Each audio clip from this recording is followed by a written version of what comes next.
in the market, probably $400 to $500. I had to bring in 50 of these long skewers into the White House.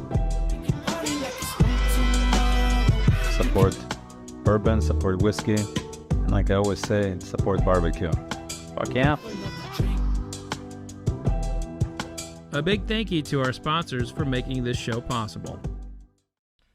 So we are here right now with Burt Bakman. I gotta say, like this spread that we have here is impeccable. I cannot wait to dig in.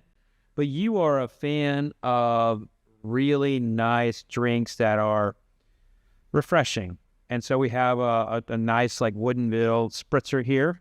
Oh, look, we got like a stack of citrus. Cheers. Smells great. It does smell great. Thank you so much. I feel like we're in a moment together. Smells great, huh? That's nice. So you are fascinating to me because I was just outside watching you with what looked like a suitcase, and you were making this food. What the hell was that? Was that a suitcase? Was it an actual suitcase? I mean, that thing is cool or what? Yeah, it's a great grill that my friends at Nomad make. It's awesome. Oh, Nomad made that. Nomad makes it. You know, I've traveled with a grill for a long time. I have a grill and 2 stoves in my trunk at all times. So you never know when you need to whip something up. And you also have restaurants in LA. I have restaurants in LA, and I'm a part of a incredible hospitality group where our properties are in Miami, in Dallas. So we're going into New York.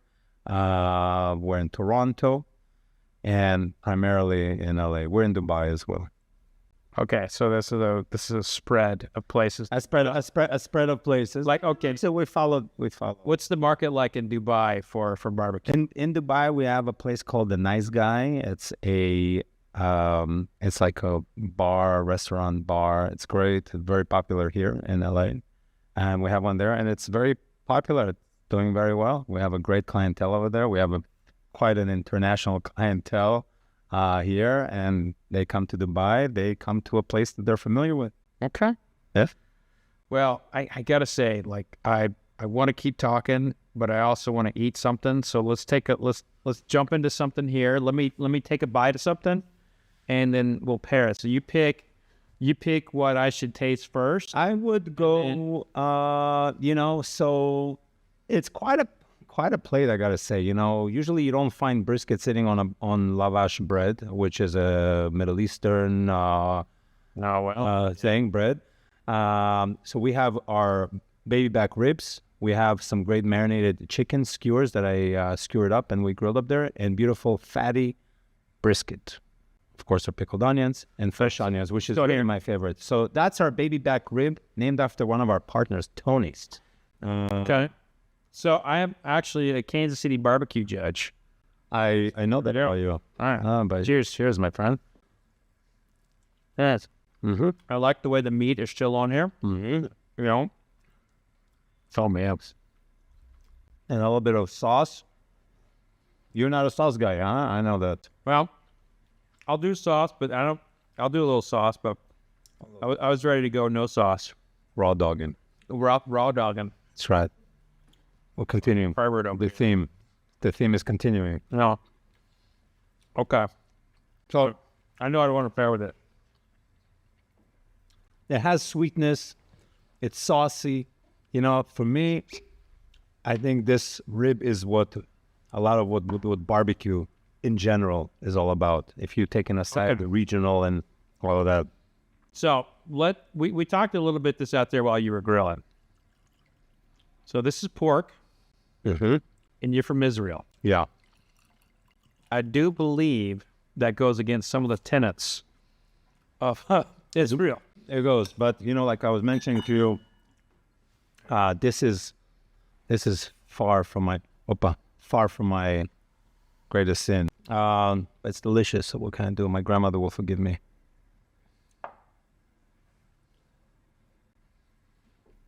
That's so good. That paired really well. That's our baby back rib. It's not really a Texas thing. Central Texas, they do a spare rib. And I'm from Oklahoma, so like I grew up in the world of Texas style and Missouri style and Kansas style, and that is not at all Texas. I was always against it. But it's perfectly smoked.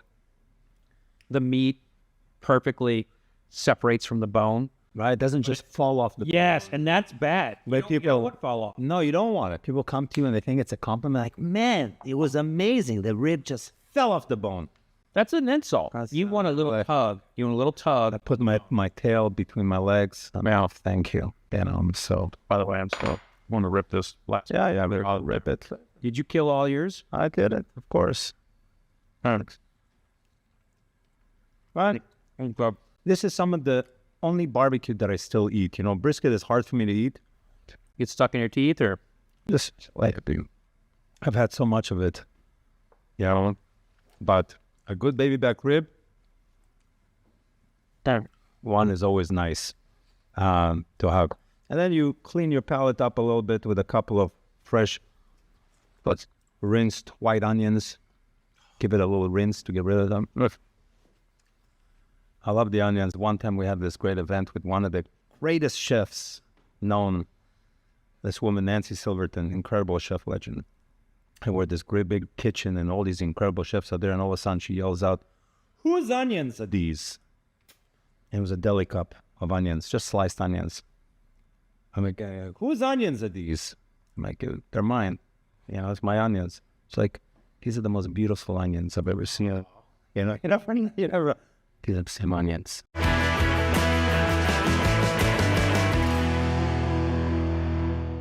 what do you think of the bourbon? I thought it was great, I gotta say. What do you normally drink? Normally I drink the coldest beer around. Okay. Normally, but through barbecue, I have so many of my friends that are in Texas, in the Carolinas, Kansas, of course. They drink it like water. They love it. Yeah, bourbon is like the quintessential barbecue companion, right? It goes so great with it. They love it. I have the same relationship that they have with bourbon and whiskey and such with barbecue, with food. I have the same relationship. So I admire that about them. And that's actually part of the thing here. While I'm here today, I'm hoping to absorb some of that. So when I see them, I can show them that I know how to drink bourbon, what to look for, talk to them about it. Well, let's do this. Let's go through a proper tasting. Is that okay? Ready? All right. So first of all, we just had an onion, and that cleanses the palate for barbecue, but it can impact you for whiskey. So let's rinse our palate out a little bit. So we are having what I think is a really good, like this is a great bourbon to have on your on your training. But I assure you, not every bourbon you get is going to be like this. So this is Michter's 10-year-old. Michter. You know, this is in the market probably $400 to $500 For the bottle? Yeah, but the SRP I think is $250, somewhere around there. Wow. You can find like really good pricing on a place called BAXUS.co. They're a supporter of the show, but they have good transparency on pricing. So you can find out what that one or any other bourbon is worth. So the journey of tasting bourbon begins by looking at the color. When it went into the barrel, to be bourbon, it must be predominantly corn. There's a lot of distillation stuff to it, but it must always go into a new charred oak barrel. If it does not go into a new charred oak barrel, it cannot be bourbon. Cannot be bourbon. Never knew that. So every single day it's in that barrel. It's working in and out of that wood. And you as a barbecue chef, the owner of Slab, you know that wood can impart flavors unlike anything else, right? Like salt and pepper. It's crazy. Wood, so many different types of wood impart flavor. So the oak that is used to make the barrel creates all that color and the majority of the aroma and flavor. So if you take a look at, swirl that around, bring it to your nose, and when you smell, you want to smell with your mouth slightly open. When you smell this mouth slightly open, you're kind of relaxing your olfactory. You're able to take in more than just the alcohol fumes, kind of go back and forth. Isolate your nostrils.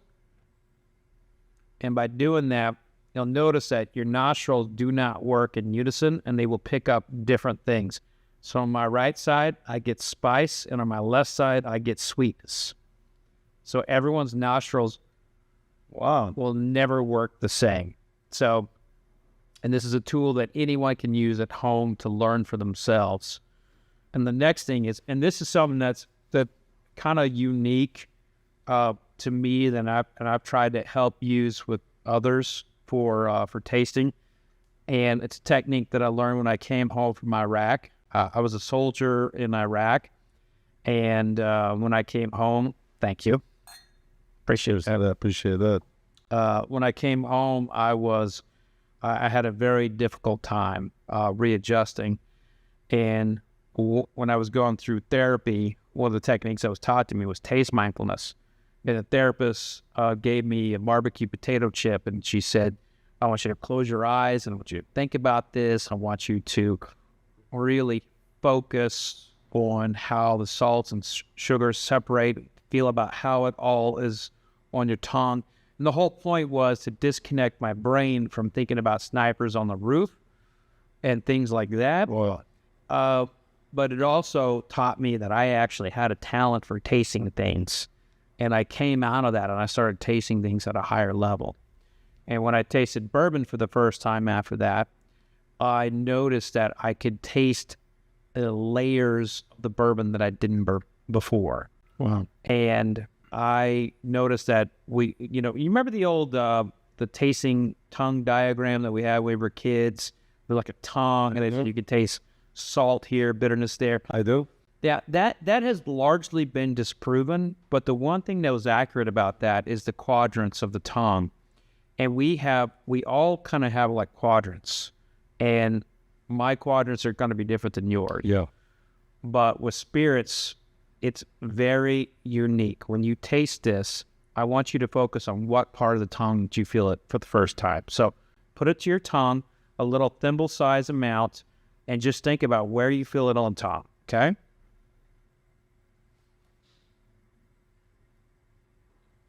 You feel it on the tip? Tip.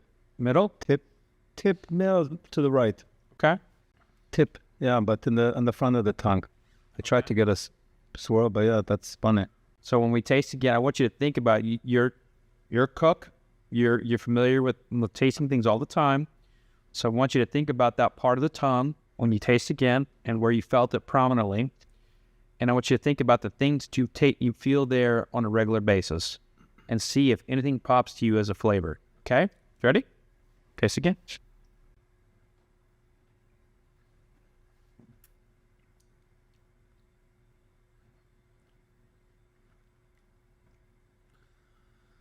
I feel like I'm tasting this overwhelming flavor. Not that overwhelming as a flavor, but like a dominant taste. I think I tasted actually more than just the front right. I feel like it's an overall front. Okay. What is it? Sweet? Is it spicy? Spicy. More like spices. Like the spices that I get during Christmas. Like some of these Christmas spiced drinks that my wife gets. Well, I want to learn more about that. Yeah. Some spice, let me tell you. I'm curious, what are you tasting? I get, so for me, I get sweetness on the tip of my tongue, and I get spice in the back and bitterness on the sides. But again, we're all different. There's no wrong answer in this, right? Sure. This particular one, I get like, and I'm going to that next step of like, what flavor am I, particularly picking up? But I get molasses and I get nutmeg. So that falls in line what you get Christmas, yes, right? nutmeg. Nutmeg is all about Christmas. Molasses, less so, but still sweet. A little savory there, but it definitely does fall in line with what you're tasting. But the thing is, we pick those things up on different parts of our tongue. You notice that? Yeah, and I love that. And that's anytime anything comes up and people are arguing about any dish or any restaurant, you know, I tell them that 4 of us could share the same rib, the same piece of brisket, and we're experiencing different things.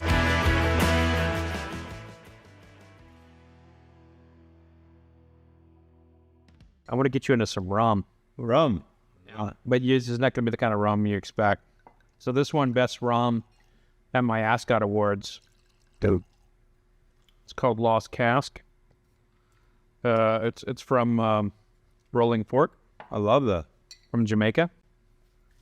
Rum is kind of like this weird world of, kind of known for pirates and everything. Oh, yeah, of course. But the truth is, it's the Wild West, and it's not the Wild West in terms of how it's made. It's in the laws and how we sanction those laws in the United States and recognize it. And when you look at Captain Morgan, of course, Captain Morgan is fully subsidized by the United States government. Your taxpayer money goes to pay for Captain Morgan. So if you are a legitimate rum producer outside of, like, St. Croix or the United States in one of those areas, it's hard for you to get your rum in front of people. Wow. And, they give billions of dollars to that distillery, and they have absolutely zero costs to make their rum a Captain Morgan. Wow. So they put all their money in marketing, and it completely hurts the rest of the rum industry. I bet. So, Captain Morgan. I'm a big fan of rum. I wrote a book on rum, Yeah. and I'm all about bringing real rum back. This is one of them. Cheers. Smells amazing. Oh, yeah. I feel like this would go really good with your sweetest dish. Something that you have that's like super sweet, but also like a little jammy. It's really our barbecue sauce is the only sugar count that we have is in our barbecue sauce, which goes on our baby back ribs. We have that sweetness. I like sweetness, you know. This would go good with chicken. The chicken, put some barbecue sauce on the chicken. What do you think? We do that as well on our smoked chicken. We do that. Yeah, you wanna go for it? For the chicken. Yeah. Yeah. So you, my friend. Let's do it. Sure. So this is a Armenian spiced chicken. Oh, cheers. Cheers. Well, that's good. Anything on a skewer has my vote. And of course, I always travel with about 30 of these skewers. You never know when there's going to be like a pirate. But not on the plane. Not on the plane. No. How do you handle the bag of the grill bag on a plane? The suitcase full. You know, we send it in. That's never an issue. What was interesting is when I had to bring in 50 of these long skewers into the White House. Oh. Yeah, in October, a few friends of mine and we got to barbecue at the White House. And we brought in all these things. And the thoughts that were going to my head was like, oh my God, we have who knows how many knives with us, big knives. And skewers.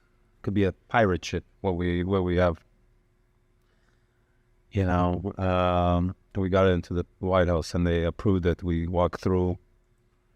What was that process like? Did they have to like look at everything? They looked at everything, IDs. I think they did some kind of quick background check.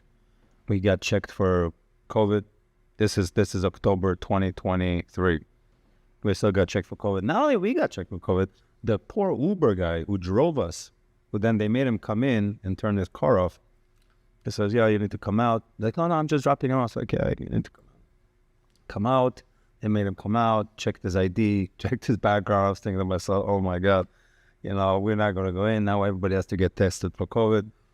Oh my God, if he's got it, what's going to happen? It all worked out, that poor guy. No, it's 2023 when we're past it. We're well past the COVID thing.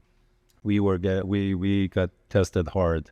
Wow. We got tested pretty good. And nobody, surprisingly enough, nobody had. So it worked out. We came in with 50 of these skewers, which are pretty heavy. We had a great time. Everybody was happy. So far, and so this guy and this guy were all happy. It was a good time, and we got out of there. Who ate the skewers? President Biden was there.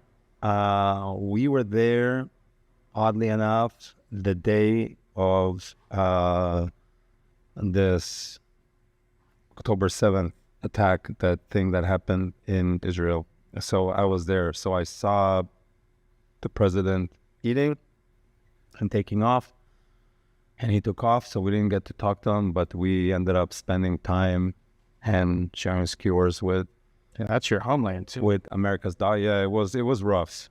It was rough because it's not that just my homeland. It's just that knowing of things that are gonna come. I don't want to see any. I don't want to see any pain on any side. So I'm for world peace. But I was there with Dr. Fauci.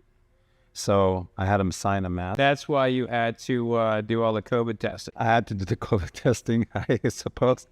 Yeah. I had a mask. I had him sign my mask, And that's it. How did he react to signing your mask? Did you have to wear it while you were? I took off the one that I was wearing. I asked him if he can sign it, and looked at me, and I signed it.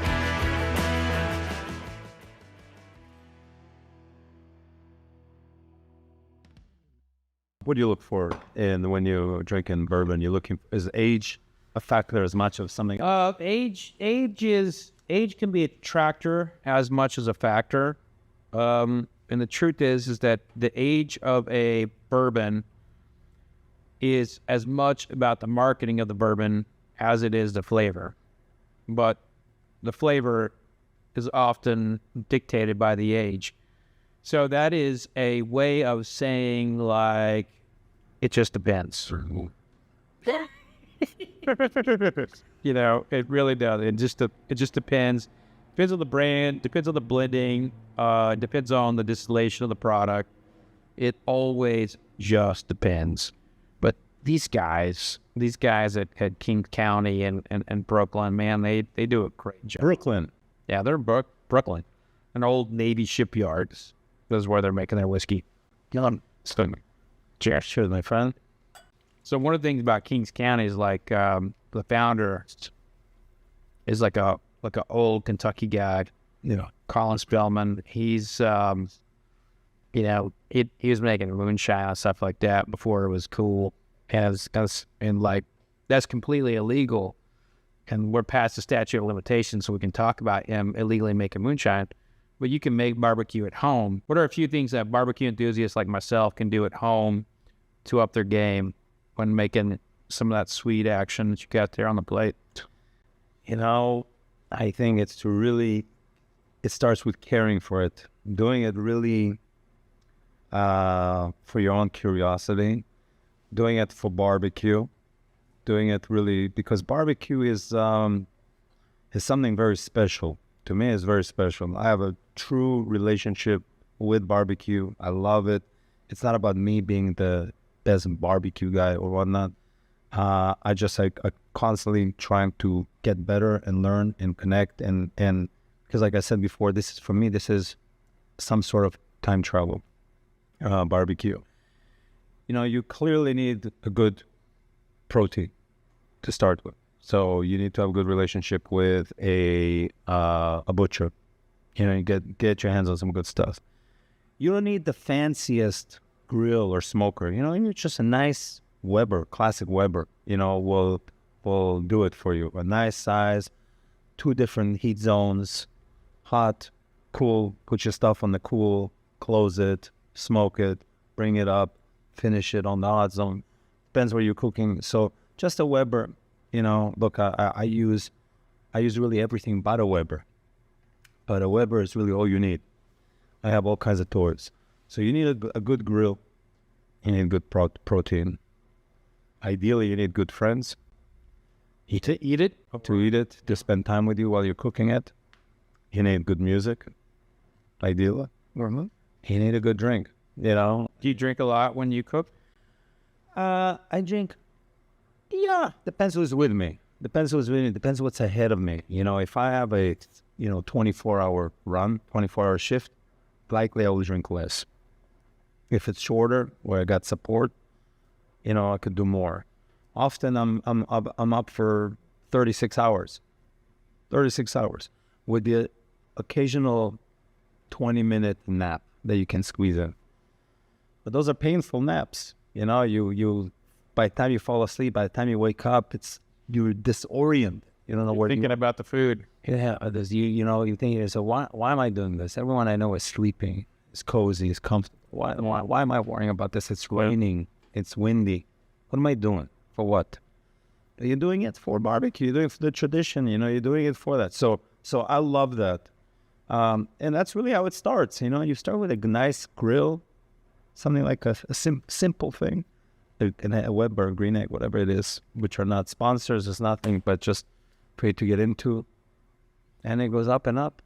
So one of the things that has gravitated toward me in my whiskey research over the years is finding out like how big of a play or how big of an impact enslaved people had while they were here in the United States. Very much. And like, you look in the 1800s, this is an awful time in our country's history. Absolutely. And we don't have, I don't feel like as a country we have done a good job of fully understanding that time frame and really trying to appreciate all the positives that came out from enslaved people. Like there's a faction of people that will want to say like, let's move on. Well, no. To which I say, fuck those motherfuckers. No, it's part of our history. You have people who were enslaved who were cooking like the crap that nobody else wanted, the oxtail, like brisket, like these cheap cuts, these awful cuts. Or at that time, yeah. At that time, they didn't want, and they cooked it, so. And they would cut pieces in the ground out, and they would cook from the ground. Incredible. Holding up the meat just with like a couple sticks and. Absolutely. Just like you have like the some chicken that is made and other cuts that are made. Absolutely.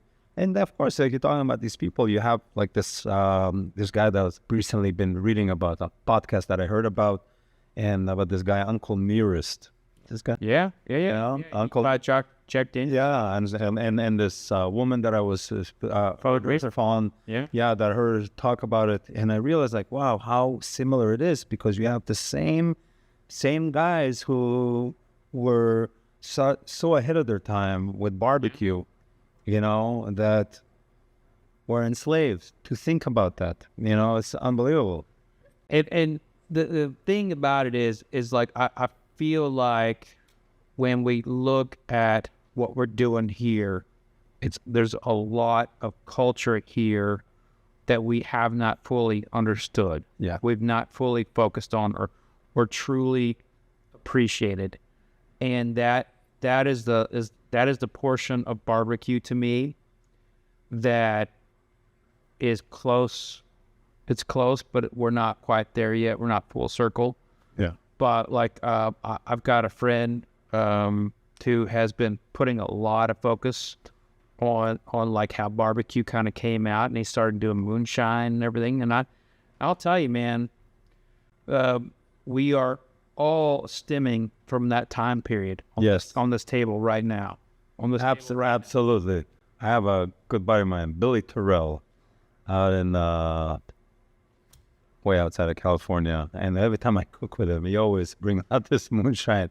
And you know what? He's got stories, and it always again, it's this time travel. It takes you back to this time because, you know, you could stare at a blank white canvas, and it's the same thing that any great artist looked at some point. So to me, it's like it's the same idea. And when you're cooking some of these things, you know, the smell, the meats, you know, it really is the same with it. So when you're cooking barbecue, when you're producing some of these, you know, drinks, it's you're connecting to that. To me, it's something that's been so romantic, man. You know, it's something that it draws me to it.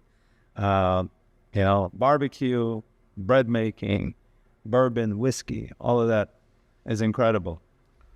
Man, I gotta tell you, I'm gonna grab this last piece here. Yeah.